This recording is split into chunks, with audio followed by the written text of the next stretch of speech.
So based on the electric dipole, we have example number 10, the direct application of our theory, axial point and the equatorial point. Now see the first part, there are two parts. The first part is the two charges, each of 10 microcoulomb. Again it is a dipole. Both the charges are equal in magnitude but opposite in, or the polarity is opposite. Are separated by a distance of 5 mm. So the distance between the dipole is taken as 5 mm, and you have to find out the electric field intensity at point P, which is along the axis of a dipole, and the distance of P from the center is 15 cm. So the data given is the magnitude of charge, distance between the two charges, and the distance of a point P from the midpoint of a dipole. Now this centimeter is converted into meter, so 15 into 10 raised to minus 2 meter, and this 5 mm is also converted into meter, that is 5 into 10 raised to minus 3 meter. Now if I place a test charge here, again this positive charge will repel. So as per our theory, the symbol is E plus Q, and this minus charge will attract, the repulsion will be more, and this is E minus Q. So repulsion is more as compared to attraction. So again the test charge will move away from this dipole, and we know the direction of a dipole moment is from negative charge to positive charge. So for an axial point, the resultant electric field is always opposite to, is always in the direction of an electric dipole moment. That's what we can see from the figure.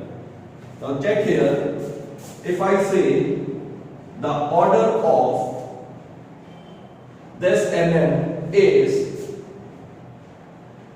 1, that is I write 10 raised to 0 order.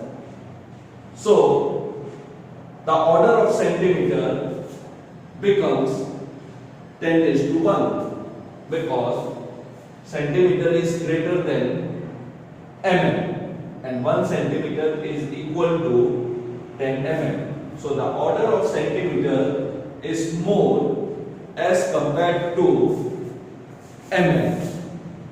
So we will use the formula directly for a point dipole. For point dipole, that is R greater than A, or distance, because A will be equal to 2.5 mm only. So this distance is very large as compared to A. So we are taking the formula for E axial, we are only finding the magnitude, and if you remember the formula, it was Kp upon Rq, or if I represent this distance by x, I write x cube as we have done in the derivation. So if I substitute these values, now P is not given. So 2K, in the place of P I write Q into 2A, that is the product of the magnitude of either charge and the appropriate or finite distance between them, that is equal to RQ. Now all values are known to us. K is 9 into 10 raised to 9, Q is given 10 micro, that I will convert into the coulomb, 10 into 10 raised to minus 6 coulomb. 2A, now this 2A is directly written as 5 into 10 raised to minus 3 meter. Don't take this 2, because the entire distance was represented by 2A. So if there is A in the formula, you can take 2.5, but don't take this 2, because the entire 2A is represented by 5 mm. So that can be written as 5 into 10 raised to minus 3 meter, and 15 centimeter, that is 15 into 10 raised to minus 2 meter whole cube. So this calculation is left as an exercise, and clearly the electric field intensity is a vector quantity. So we represent, or we conclude, the direction of E axial is in the direction of electric dipole moment. So magnitude we get directly from the formula, and in the concluding line we say the direction is always in the direction of an electric dipole moment. So this is a simple first part. Second part, the point is taken along the equatorial plane, or the point P become an equatorial point. Again, the charge remains same, distance remains same, the distance of a point P from the midpoint of a dipole also remain same. So for point dipole,